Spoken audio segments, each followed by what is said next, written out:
रविदास जन्म को हर्ष क्या, मरण का क्या शोक। बाजीगर के खेल को जानत नाही लोक। जीवन ज्योत कैसे जगी, कैसे होए अंत।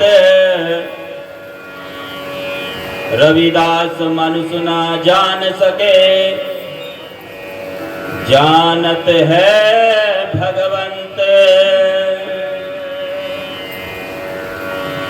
जगत गुरु सतगुरु रविदास जी महाराज को बंदगी करता हूँ। सतगुरु स्वामी ज्ञान भिक्षुक जी महाराज को बंदगी करता हूँ। सतगुरु स्वामी समनदास जी महाराज को बंदगी करता हूँ। तमाम संतों, गुरुओं, रहबरों को बंदगी करता हूँ। आज का ये कार्यक्रम श्रीमान मोहर सिंह जी के आवाज पर फरमाया जा रहा है और आज मोहर सिंह जी ने अपने यहाँ संतों को बुलाया। कार्यक्रम का जो उपलक्ष्य है श्रीमान मोहर सिंह जी की पूज्य माता जी की बरसी के उपलक्ष्य में सत्संग फरमाया जा रहा है आज यहाँ पर।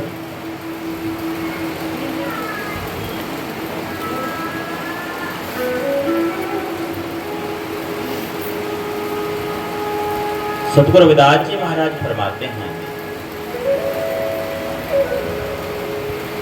जीवन ज्योत कैसे जगी, कैसे होए अंत।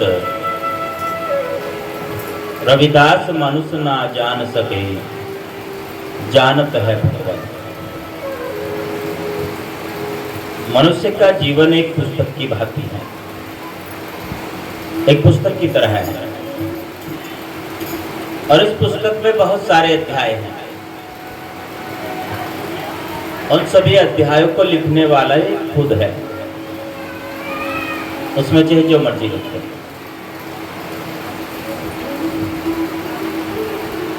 दो अध्याय इसके हाथ में नहीं है। एक अध्याय तो है जन्म का अध्याय,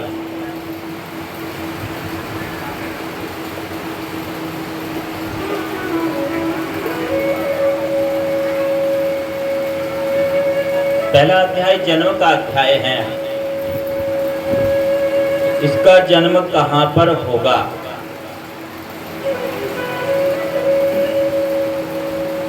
गांव में होगा या शहर में होगा। गांव में होगा तो कौन से में होगा, रसीदगढ़ में होगा या कादरगढ़ में। शहर में होगा तो कौन से शहर में होगा, दिल्ली में, कलकत्ता में, कौन से में, कोई भी इस शहर में होगा। इसके हाथ में है क्या, किस राज्य में होगा।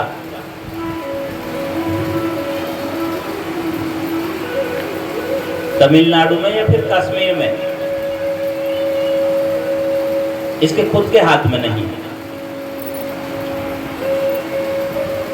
किस जाति में इसका जन्म होगा, इसके खुद के हाथ में नहीं है। किस धर्म में इसका जन्म होगा, ये इसके खुद के हाथ में नहीं है।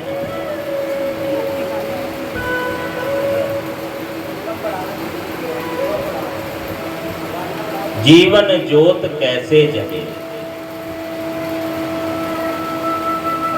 यानी जन्म का अध्याय इसके खुद के हाथ में नहीं है।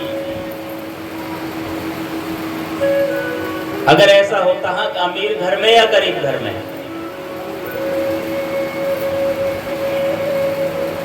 खुद के हाथ में है क्या, नहीं है। अगर ऐसा होता तो पहले निशानी लगा लेते हैं। एक बार एक श्रद्धालु ने गुरु जी से पूछ लिया, जैसे भी सत्संग फरमाया जा रहा है, और एक साधक ने वाणी से हाजिरी लगाई, 2 दिन की जिंदगानी इसका गुमान करके क्या खाक पार होगा, पत्थर की नाव चढ़ते। उसको शंका हुई, कुछ बंदगी की गुरु जी की पूछ लिया, गुरु जी ये 2 दिन की जिंदगी बता रहे हैं, 2 दिन कौन से 2 दिन है? गुरु जी ने कहा 2 दिन, एक दिन तो वो है जब तू इस दुनिया में आया था, यादगार बन गया ना, लिखा गया, एक प्रमाण पत्र बनता होगा, जन्म प्रमाण पत्र, तारीख लिखी जाती है, सब जगह चल रही है गुरु भाई। विद्यालय में प्रवेश के समय भी और गृहस्थ में प्रवेश के समय भी, सब जगह। वो दिन यादगार हो गया जिस दिन तू इस दुनिया में आया था। कितनी खुशियां मनाई गई होगी, बहुत खुशी, लड्डू बांटे गए, थाली बजाई गई, और बहुत सारे जितने भी रिश्तेदार हैं उन सबको सूचना हुई, सब लोग खुशी मनाई। एक दिन यादगार वो, और दूसरा दिन यादगार वो जब तू यहाँ से विदा लेकर के चला, जब वो भी तारीख लिखी जाती है, मृत्यु प्रमाण पत्र बनता, फोटो बनता है, जैसे भी माता जी का फोटो है ना, फोटो पे तारीख लिखी जाती है, ये फला फला तारीख है जी, ये महीना है, ये सन है। अच्छा, हिंदी में तो चलो लिखी देते हैं स्वर्गवास या कुछ जो भी है। ये अंग्रेजी जो भाषा है इसमें बड़ा बहुत अच्छे से लिखते हैं, वो थोड़ा समझने की बात है। गुरुजी समझा देते थे बहुत। एक जगह ऐसा ही कार्यक्रम चल रहा था और उन्हें इंग्लिश में लिखा हुआ था, फोटो के ऊपर लेट, फिर तारीख, लेट लिख दिया ना पहले, लेट फिर तारीख। गुरुजी एक को समझाते, जल्दी आ जा, शपथ ले ले, नहीं तो फिर उसकी तरह हो जाएगा। देख फोटो रखी थी वहां, उसको समझ नहीं आया, कह लगे पढ़ना आता है तुझे? उसने कहा हाँ जी। अंग्रेजी पढ़ ले? मैं कहता है हाँ जी पढ़ लूँ। उस पर क्या लिख रहा वहां? उसने कहा जी इस पर तो लेट लिख रहा। गुरुजी कहने लगे फिर तू भी लेट हो जाएगा, अभी तो समय है, अभी ले ले शपथ, नहीं तो फिर तू भी ऐसे ही लेट हो जाएगा जैसे वो फोटो रखी है।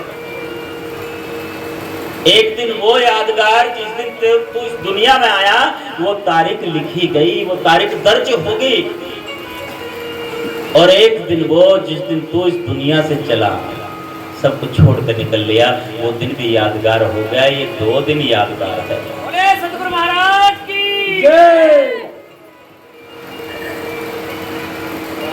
जो ये शिष्य मंडली होती है ना, ये चालाक होती है। चेला कहते हैं चालाक, ये चालाकी दिखाने लगते हैं। उसने पूछा गुरुजी चलो एक दिन तो हो गया आने का, एक दिन हो गया जाने का, ये बीच के दिन है कहाँ चले गए? आने और जाने के बीच भी तो समय है, वो दिन है, ये कहाँ गए? गुरुजी ने कहा फिर ये तेरे स्वाद में चले गए, तूने जो स्वाद चखा है ना आने और जाने के बीच, ये दिन वहां पर खर्च कर दिए तूने, सतमार्ग में खर्च नहीं। रविदास जन्म को हर्ष क्या, मरण का क्या शोक, बाजीगर के खेल को जानत नाही दो, जीवन ज्योत कैसे जगी कैसे होए अंत, रविदास मनुष्य ना जान सके, जानत है भगवान। मालिक जानते हैं इस खेल को। और ये जो आने जाने का कर्म है, ये तो बराबर चल रहा है, सभी ने तो जाना है यहाँ से। आया है तो जाएगा राजा रंग का फकीर, एक सिंहासन चढ़ चला, एक बंधा चला जंजीर। सभी ने चले जाना है यहाँ से, कोई चाहे राजा हो, चाहे कोई गरीब व्यक्ति हो, चाहे कोई साधु हो। उसने भी शरीर पूरा करके ये सांसारिक यात्रा को पूरी करके यहाँ से पलायन कर जाना है। जो बड़े बड़े थे ना, जिनके बहुत सारे नौकर चाकर थे, वो भी चले गए। आपको सबको पता होगा, एक व्यक्ति का नाम था माइकल जैक्सन, सुना होगा आपने। उसका रंग था काला रंग था वो। हमारे इधर तो जाति का भेदभाव है, उस तरफ ज्यादातर रंग का भेद होता है। तो उसने अपना रंग ही बदल लिया, सर्जरी कराई और रंग बदल लिया, काले से सफेद हो गया। पैसा बहुत था, अपार धन संपत्ति थी उसके पास, और उसने अपने लिए 24 घंटे डॉक्टर की पूरी टीम, एक हॉस्पिटल जैसी व्यवस्था की हुई थी अपने यहाँ पर, जो पूरी टीम उसके साथ रहती थी हर समय। वो चाहे सो रहा है, चाहे जाग रहा है, चाहे कुछ भी कर रहा है। जो उसका ब्लड ग्रुप था, उस ब्लड ग्रुप वाले काफी लोग उसके साथ रहते थे। और पहले से ही यदि किडनी है, हार्ट है, लीवर है, सारे अंग उसके पास तैयार थे। जीवित व्यक्तियों को उसने धनराशि देकर तैयार किया हुआ था। यदि मुझे कभी जरूरत पड़ती है किडनी की, लीवर की या किसी भी अंग की, तो आप दे देना। पहले ही सारी तैयारी थी। ऑक्सीजन से युक्त उसका बेड था। और जब नंबर आया, वो सारे डॉक्टर देखते रह गए बेचारे। नंबर पड़ गया आपके। कई बार सत्संग में लड़ाई हो जाती है नंबर को लेकर के। यूं कहते जी हमारा नंबर नहीं लगा, संचालक परेशान, 2-3 पेज भर जाते हैं रजिस्टर के। संचालक कहता है जी किस किस का नंबर लगाऊं, मेरे बस का नहीं है। एक दिन मालिक नंबर लगाएगा, सबका लग जाएगा, जो रह रहे उनका भी लगा। तो जब माइकल जैक्सन का नंबर लगा तो डॉक्टर भी देखते रह गए। फिर तो कहने लगे भाई कहाँ को निकल के चला गया बंदा, पता नहीं चला। चले गए दुनिया से जिनके हजारों वाली थे। और सिकंदर जब यहाँ से गया तो दोनों हाथ खाली थे। बंधुओं, प्रसंग यही है, प्रसंग यही है। तो प्रसंग से संबंधित ही तो वार्ता होनी चाहिए। सिकंदर 2 हुए इतिहास में। एक तो यूनान वाला सिकंदर, जिसको कहते हैं भाई सिकंदर महान था। हम भैया दूसरों को तो पदवी बहुत जल्दी दे देते हैं, और जो हमारे अपने हैं उन्हें महान ना बताते हैं, उनमें कमियां निकालते हैं। सिकंदर, एक तो यूनान वाला सिकंदर और एक सिकंदर लोदी, जिसने आगरा शहर बसाया। पहले दिल्ली राजधानी नहीं थी, आगरा से चलता था कार्य। और सिकंदर लोदी ने अपने राज्य में जितना धन था सब शाही खजाने में जमा करा लिया था, एक सिक्का भी बाहर नहीं छोड़ा।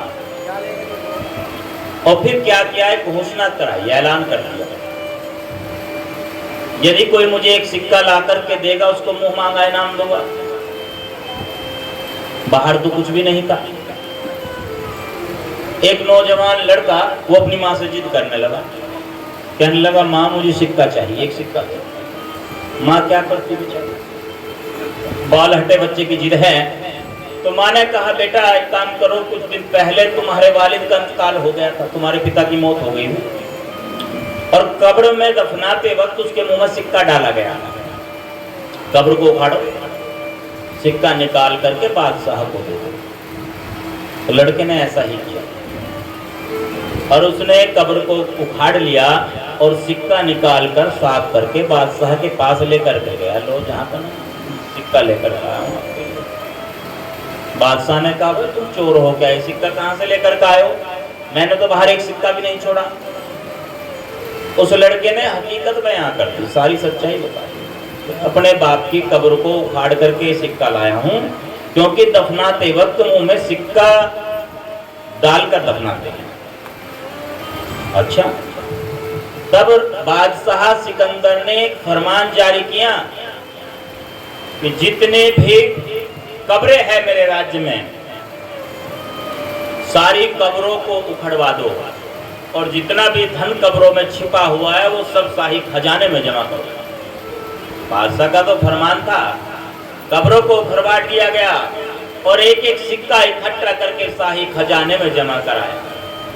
एक वाणी भी है ना, मूलदास जी गाते थे, माया के सिकंदर के लगी मस्तक पर स्याही, हैं कुछ शाही कह देते हैं, कुछ शाही कहते हैं। शाही मतलब कालिख। माया के सिकंदर के लगी मस्तक पर स्याही, इच्छा न मिटी धन की कब्रें उखड़वाई। वो कब्रें उसने उखड़वा दी थी। ये भी इतिहास बन गया इस बात का। जब उस सिकंदर को लगा कि मैं बचने वाला नहीं हूं, मेरी मौत होने वाली है, अब मैं बचूंगा नहीं, ऐसे समय में क्या करते हैं, परिवार वालों को बुलाया जाता है, लड़के को लड़की को सबको बुलाते हैं फिर अंतिम दर्शन के लिए कि एक बार देख लो भाई, बातचीत हो जाए कुछ। सभी इकट्ठे हो गए। तब सिकंदर ने अपनी अंतिम इच्छा जाहिर की। अब पूछते भी है जी, कुछ अंतिम इच्छा हो, कुछ खाना हो, कुछ पीना हो, क्या है, कुछ क्या करना है आपके बाद? सिकंदर ने कहा कि मेरी अंतिम इच्छा है वो जरूर पूरी करना, और मेरी 3 इच्छाएं हैं। पहली इच्छा, जब मेरा जनाजा निकले तो अर्थी से मेरे दोनों हाथ बाहर निकाल देना। परिवार वालों ने पूछा क्यों?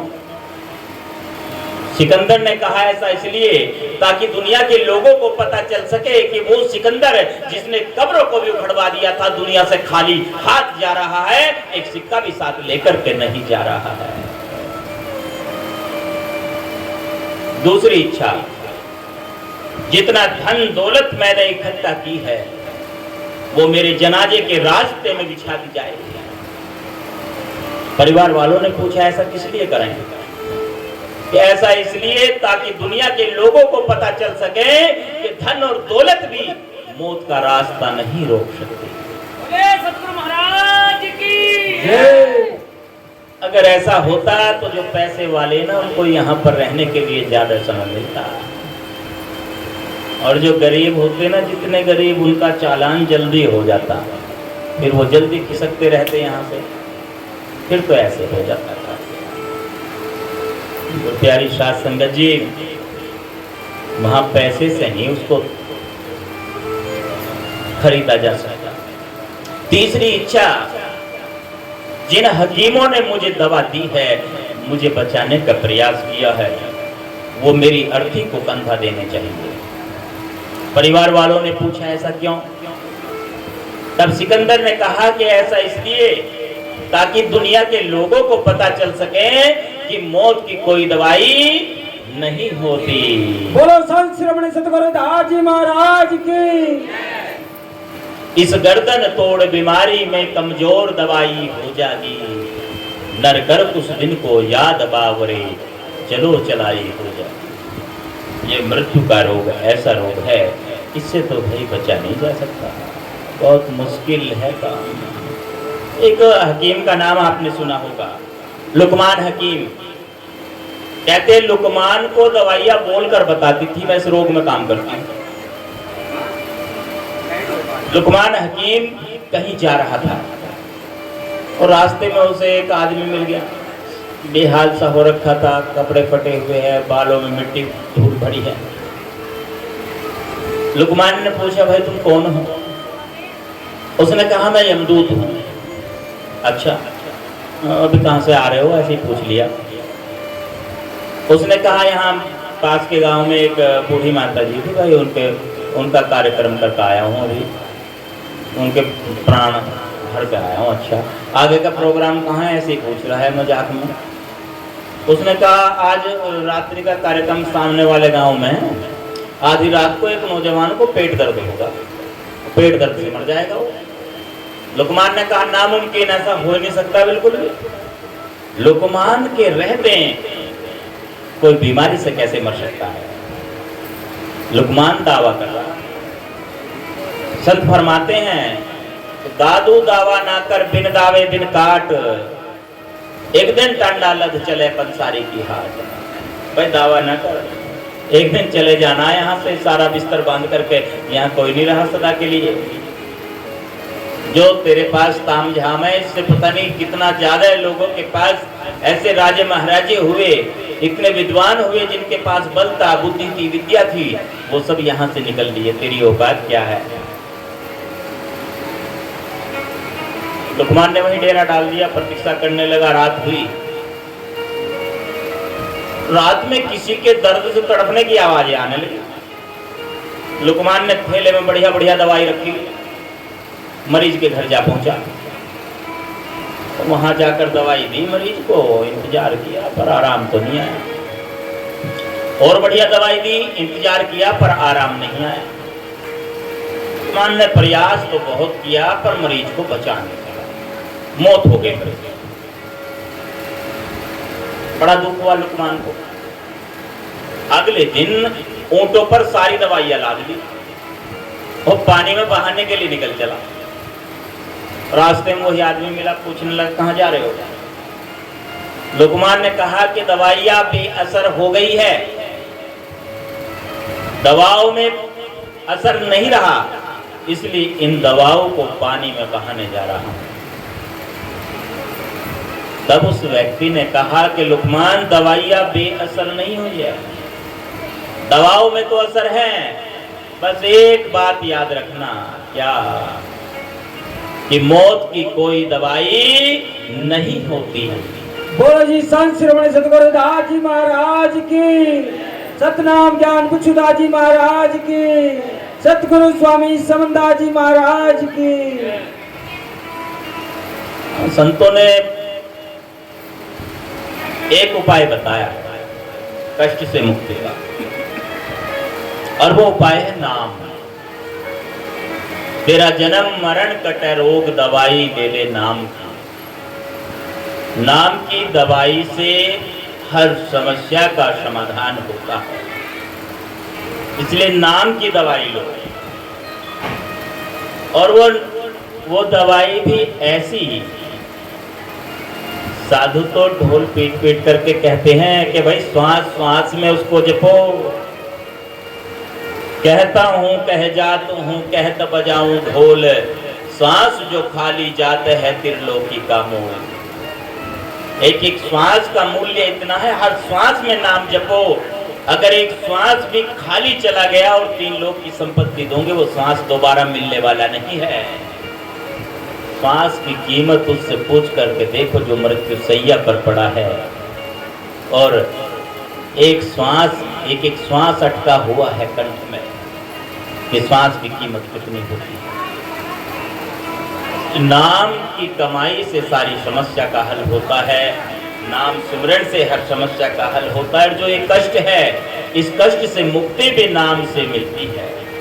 इसलिए सतगुरु स्वामी सतगुरु समनदास जी महाराज ने स्पष्ट कहा है, वो जैसे मैंने थोड़ी देर पहले बताया था ना कि लेट मत होना। फोटो के ऊपर लेट लिखा जाता है ना, लेट मत होना, लेट होने से पहले ही नाम से जुड़ जाएं। तो अच्छा, नाम ले लिया, शपथ ले ली और नाम लेकर रखा है, रख दिया जी, प्रयोग करे मत उसका, तो भी कोई फायदा नहीं है। फिर लेने का तो फायदा नहीं हुआ कोई भी। ये बंदूक हमारे पास है और वो लेकर के रखी है, चला दिया ही नहीं, प्रशिक्षण लिया नहीं है उसका, तो गलत हो गया ना कार्य। तो नाम लेकर रखा है, रख लिया। और दूसरी बात एक और, नाम भी ले लिया और ध्यान भी नहीं किया। ध्यान क्या? जो परहेज है परहेज नहीं किया। मन के अंदर जो विकार है, वो जो कि तो रहे, उनको सरेंडर नहीं किया दरबार में। ईर्ष्या, घृणा, नफरत, मिथ्या अभिमान, ये सारा मन में घुस रहा है और फिर नाम भी रटते रहो।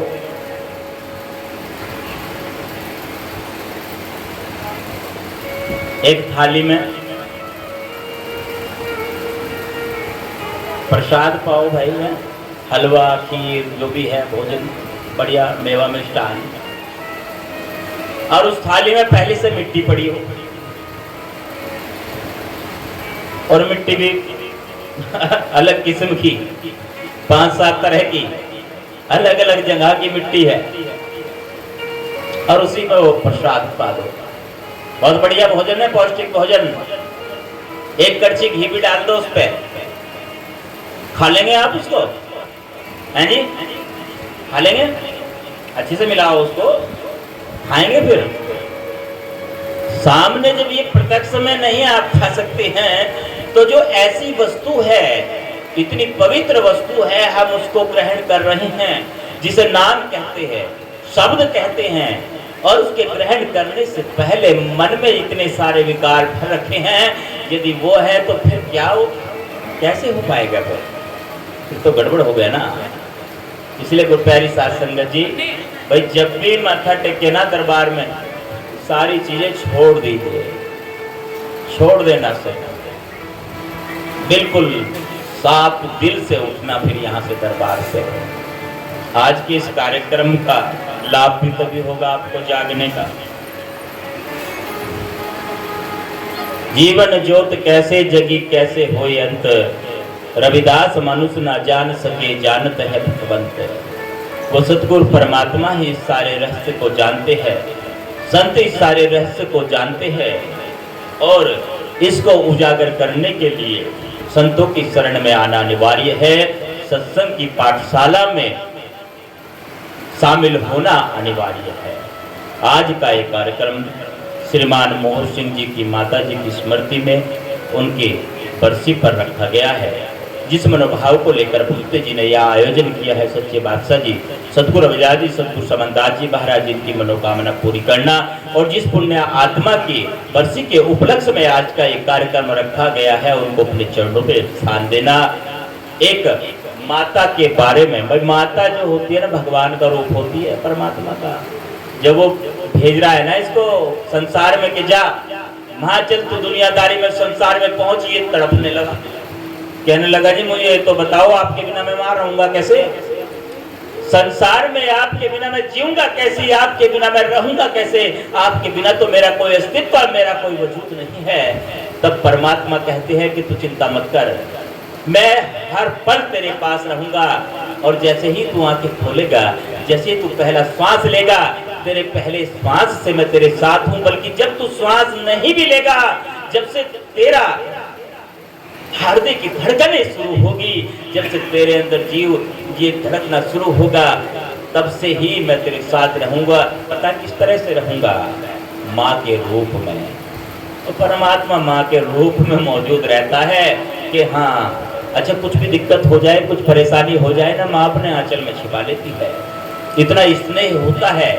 आज एक माता की पुण्य तिथि है, और माता का हृदय तो। अच्छा एक बात और भी है, कई बार उब जाते हैं ना सुनते सुनते, सोचते ज्यादा होगा काम, इतना होना नहीं चाहिए, इतना ज्यादा तो ज्यादा ही होगा, हो जाता है ऐसे मन में भाव। जब माँ से कुछ पूछते हैं ना, माँ नहीं उबती। एक जगह पर बैठे हुए हैं, पार्क में बैठे हैं, और माँ बेटा दोनों हैं, और माँ पूछती है बेटा ये क्या है? माँ बुढ़िया है, बूढ़ी माँ है, और बूढ़ी माता अपने जवान बेटे से पूछती है ये क्या है?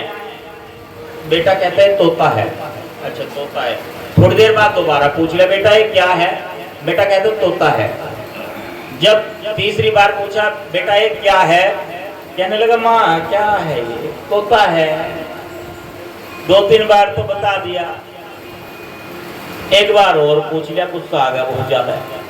कहने लगा माँ बुढ़िया होगी, बिल्कुल याददाश्त खत्म होगी तेरी, और कितनी बार बताऊं ये तोता है, तोता है, तोता है, तोता है। बूढ़ी माता ने कहा बेटा बस ठीक है, जब तो छोटा था ना, मैंने तुझे 2 बार नहीं 100 बार बताया कि तोता है। तूने पता नहीं कितनी बार पूछा, मैंने उतनी बार बताया। मैंने गुस्सा नहीं किया, मैं नाराज नहीं हुई और तुझे बताया, तुझे समझाया। यदि हमारी युवा पीढ़ी अपने बुजुर्गों पर, अपने माता पिता पर, अपने दादा दादी पर, अपनों से बड़ों पर नाराज हो रहे हैं, तो इससे स्पष्ट जाहिर होता है, क्या जाहिर होता है कि उनमें संस्कार की कमी आ रही है। यदि वो अपने माता पिता को ये सोचते हैं कि ये तो पुरानी पीढ़ी वाले हैं, हमारी पीढ़ी नहीं है, हम इनसे एडवांस है, तो इसका मतलब यह है कि उनमें संस्कार की कमी आ रही है। शिक्षा के साथ साथ संस्कार की भी आवश्यकता होती है। इसलिए प्रयास करें कि माता पिता और बुजुर्गों का सम्मान होना चाहिए। आचार्य श्री गौरपाल सिंह ब्रह्मचारी जी महाराज की, उनकी सेवा होनी चाहिए। और यदि आपको उनकी कोई बात अच्छी नहीं भी लगती तो आप जाहिर ना करो, कोशिश करो कि तालमेल बैठा रहे, उनको ऐसा महसूस न हो कि आपकी वजह से उनका अपमान हुआ है। इस बात का ध्यान रखिए, सत्संग यही तो सिखाता है। चलते चलते मैं अपनी बात को पूरी करने जा रहा हूं। बस एक वाक्य याद आ गया मुझे। सतगुरु स्वामी समंदाजी महाराज के पास एक माँ आई अपने बेटे को लेकर। गुरु जी तो घट घट की जानते हैं, अंदर तक की बात, बहुत अंदर तक की। कहने लगे गुरु जी इसने दुखी कर दी। वो बात नहीं मानता था, गुस्सा करता था, छोटी छोटी बात पर परेशान कर दिया। कहने लगे ठीक है, एक ईंट लेकर आओ। ईंट मंगा लिए और जैसे नितराम जी और ये राहुल दास जी गले में वो पन्ना डाल रखा है ना, एक भक्त से ले लिया, इधर लाओ। ईंट लपेटी, उसमें लपेटो इसको, इसके पेट में बांध दो, सुबह तक खोल ना दिए इसको। जब तक भंडारा खुलेगा ना, खोलिए ना, घूम खूब, बाहर भी जाना चला जा, बैठना बैठ जा, खड़ा होना खड़ा हो जा। वो आधे घंटे में परेशान हो गया, लेट के पैरों में आके कहने लगे गुरु जी खुलवा दो। अपने आप तो खोल नहीं सकता जो गुरु जी ने बनवाई है। कहने लगे खुलवा दो, माफ करो गलती होगी। गुरु जी ने कहा गलती क्या हुई? एक बात बताऊं, जब तो पेट में थी ना इसके, ये खाना बनाती थी, सफाई करती थी, कपड़े धुलती थी, घर का सारा काम करती थी। ये तो परेशान नहीं हुई बेटे, तू परेशान हो गया, आधे घंटे में परेशान हो गया।